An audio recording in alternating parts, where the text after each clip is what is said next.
Un šādi izskatās ārēji bezcerīgi meža gabali,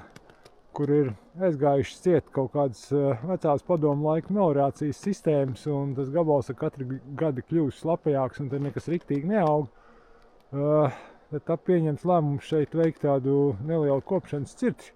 izcirst kaut kādu daļu, kas te aug uz grāvi, un tālāk tas grāvis viss bija aizaudzis ar kokiem, lai viņi varētu iztīrīt no sanusumiem, ir vienkārši bija jāveic grāvi trases tīrīšana, un būtībā tas grāvis ir viss jāiztīra no sanusumiem, lai tur tālāk ir strauts uz turieni novadīt to lieko ūdeni, jo savādāk šī platība vienkārši pārporosies un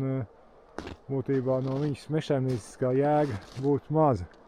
Un tas nākošais solis būs tātad iztīrīt grāvi, un pēc tam šajā te gabalā ar ekskavātoru sagatavot pacils un sastādīt melnauksni, un tā būtu labākais risinājums, kā saimnieciski izmantot šo meža nogabalu.